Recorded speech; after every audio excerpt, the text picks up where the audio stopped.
First of all, I'd just like to say thank you to everyone for coming tonight. For those of you who don't know, I think everybody probably does in this room, my name's Ross Coulthard. I'm currently doing my second year of my foundation science degree out at Hesketh College in Garstown, and I'm actually studying golf performance. I'm here to talk to you tonight about putting. There's been quite a few research articles done relating to putting. One of the more recent ones was done in 2005, which was done by Alexander and Kern, and found that putting was one of the most important skills in determining the earnings of PGA Tour professionals. It was also found that amongst elite players, 43% of the shots that they played were putts. So McIlroy last year averaged 69 shots around according to the PGA Tour. So 43% of that, 30 of his shots were putts on average in his rounds. Now, things like that, it doesn't take into such items as greens and regulation, how often they've gone up and down, but that's just a sort of general overview. When we're actually looking at putting, it's important to make sure the putter face is square when coming to impact. From a distance of 4 foot from the hole, if your putter face is either 2 degrees open or closed, you will actually miss the hole completely. Now, you go out to 8 foot, you've got 1 degree, and 12 foot, I think it's about 0.54 of a degree that you can be out before actually missing the hole completely. Now, to me, those are minute figures for those sorts of distances. We also looked at a guy called Dave Peltz, who did a lot of putting research. He's also worked with Tiger Woods and players like that. What he suggests is that 83% of a starting line of a putt is determined by the face angle at impact. And the other 17% is actually by the direction in which the putter is travelling. Again, how difficult is that to work out just by looking from a visual effect? You couldn't see it. So what we're now noticeably seeing in both the amateur and the professional games is players are starting to use these thicker grips. Now what this does is it tries to take out the wrist movement and the hand movement to try and stop the manipulation of the wrist through the ball.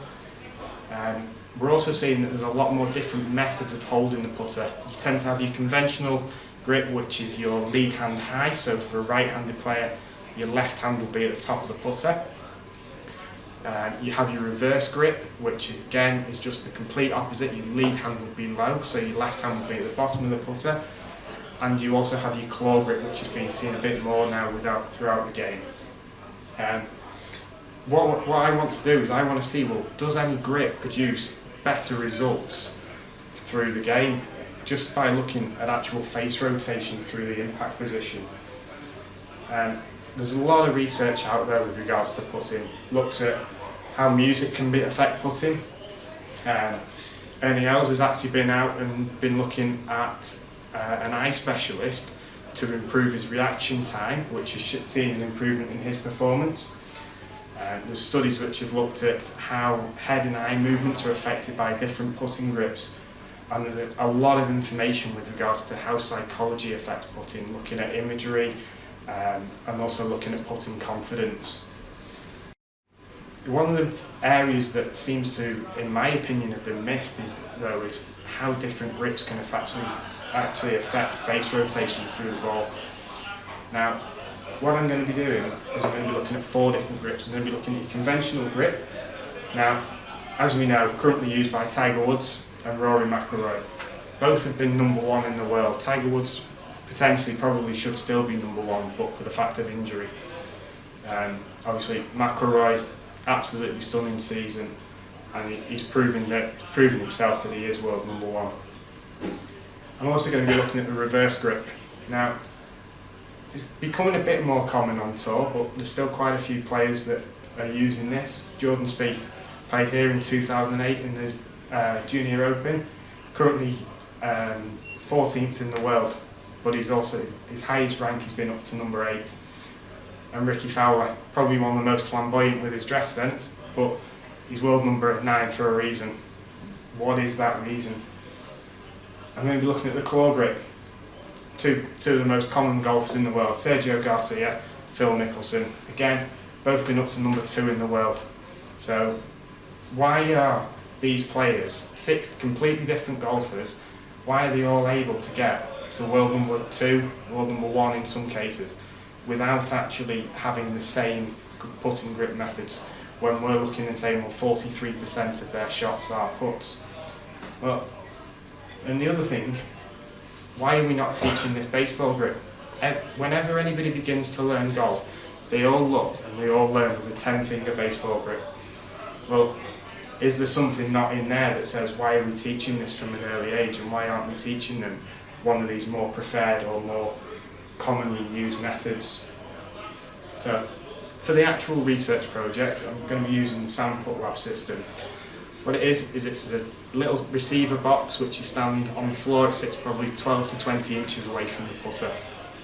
You have a triplet which is actually attached to the putter. You can just about make it out on this image. And what that does is that sends a signal between the box and the receiver.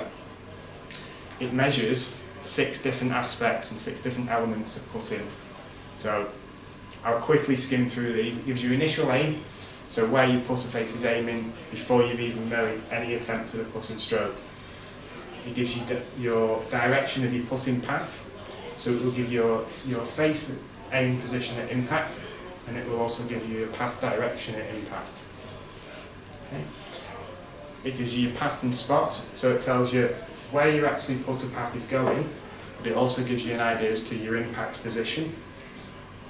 It gives you your loft and rise. It tells you how much you're actually coming up through the ball, and it gives you predicted launch angles. Launch angles is something which European tour standards and American tour standards, they look for about 2 degrees of launch. When we did this particular individual's testing, he produced a launch angle of 5.9 degrees, which again, might not seem like much, 4 degrees, but when you go back to those figures before of actual consistency and alignment, and we go look at 2 degrees from 4 foot and actually missing the hole, it's quite, you're nowhere near at all. Then we get on to face rotation, so how much the putter face is moving, and we also get on to the movement dynamics, so how quickly you should be swinging the putter for the certain distances. What I want to look at is this one. I want to look at face rotation and how these different grips actually affect it. Due to the natural arc of the shoulders throughout the swing, you're always going to get some rotation, or you should do. If you don't, it's more than likely that you're manipulating the putting stroke in some way with your wrists or with your shoulders, or in some way, shape or form. Now, ideally, yeah, you'd like to keep the putter face square, but it's just not possible in a realistic world. What I'm looking for is I'm looking for 3 players. Well, I'm actually looking for 6 in total. I'm looking for 3 category 3 players and 3 category 1. Now, category 1 are invariably your elite high-level amateur golfers. Yeah, they are going to be looking for game improvement in the same way as your club players are. But I think these are the people who are striving to sort of get onto tour level, maybe get into the lower ranks of the professional world of golf. And then I'm looking for your category 3. Now, it says up here it's your average club player. That doesn't mean that that's what a category 3 player is. When you look at the research and you look at the average handicaps across the world for a male golfer, the average golf club handicap is 18.4. Okay? Now your category 3 goes from 12 to 19. So that, although it suggests that it's the average handicap, for this particular study, I only want to look at category 3 and category 1 because they're where you're likely to see your majority of your players, and that's where you're hopefully going to see the biggest improvements. Unfortunately, the testing's out at Myerscough College in Garstang. I know that's a bit off-putting for some people. It'll be done over 2 sessions, and it'll take approximately 40 minutes to complete each session. What I'm hoping to achieve. Ideally, I'd like to see one of the methods of holding the putter actually produce better results. But if not, then that's fine as well. What it shows is that it might not affect that particular part of the study, and it might not affect face rotation, but it might affect something else which I've not initially looked into. I want to look at sort of what are the other limitations, what are potential reasons as to why some of these methods might produce a better result, why not. But also looking at the technology, how suitable is this technology? It's one of the cheaper pieces of technology out on the market. It's been around the longest, but it's also well recognised. Harold Swash Putting School use it down the road at Formby Hall. It's been used by Paul Hurrian down at Quintic, who works with a lot of European tour players. But from Paul Hurrian's point of view, he's just developed another piece of software. Because what he looks at is, what's the ball doing? We know what the putter face is doing, we've got loads that we can tell as well. But he's now developed something called the Quintic ball roll. Unfortunately, it's about £40,000 to £50,000. So it's not a viable option for us to have it within the university, which is why we've got the Sandput lab. What will you get out of it?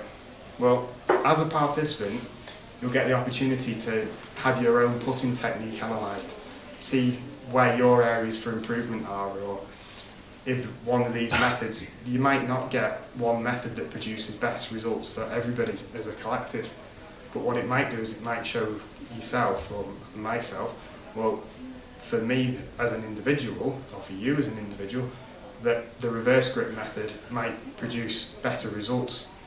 But unfortunately, we won't know that until all the testing's been done. So you might just find that by altering something as simple as ball position, you might be able to improve your own current putting stroke, and that might be the option for the best results for you as an individual. Has anybody got any questions? Are you focusing it on both genders, because that very much came out as men? With regards to the study, it does focus on both genders. Yeah. However, certainly in any other putting studies that have been done and any other golf studies that have been done, the results have been found that even if male and female golfers have been used, or purely male or purely female, it's always anticipated that the results will be the same no matter on gender or dexterity of the actual participant groups. Do you use your own putter, or do you provide the putter? It'll be using your own putter, however I'll be providing the golf balls. What I want is people to feel comfortable in what they're trying to do. I don't want them to stand there with a putter that they're not familiar with to try and change what they're trying to do to marry up with that putter as well. So it'll be your own putter, but it will be the 4 different methods of holding it with your own putter. By providing balls, what I'm hoping is that it will give scope for further research in the future, so that depending on what happens with this study, I've got the opportunity then to actually go further with it and decide, well, this hasn't found anything, but these might, and these are other aspects which I can then go into and look at. But by providing a golf ball, it gives one constant variable within the factors that has to be taken into consideration for further studies. Have you got enough commandos? The people that you choose, or the people that do it, they will just use their own particular putting stroke, or will you? No, it's their own putting stroke. Yeah. All I'm actually changing is the method in which they're holding the putter. So whether they use the conventional method. Oh, I see. Right. So you change it. Like if I use one way, you get me doing it. Yeah. Right. Each participant would do all 4 methods on 2 lots of testing. So you'd hit 10 putts with the conventional, 10 putts with the reverse, 10 putts with the claw, and 10 putts with the baseball grip. So in total you'd hit 40 putts in one session, and then you'd come back and do another session, I think it's about 3 to 4 weeks later, and do another 40 putts using each of the grips. Could you guarantee my handicap's riches? Could you guarantee me a figure like Michelle Wee with her? Unfortunately Please. Unfortunately, no, that's not something we can guarantee. If I can just ask, if anybody's got any more questions, if they can just fill out those feedback questionnaires, and if you think of anything while you're filling them out, it'd be much appreciated if you just want to give me an ask, and I'll quite happily try and answer it for you. Thank you very much. Sorry, just one question Yeah. before you finish. Do you have have you got all the, are you looking for additional volunteers? I'm or- still looking for more participants as it stands, yeah, In which categories? in both categories. Category 1 and Category 3.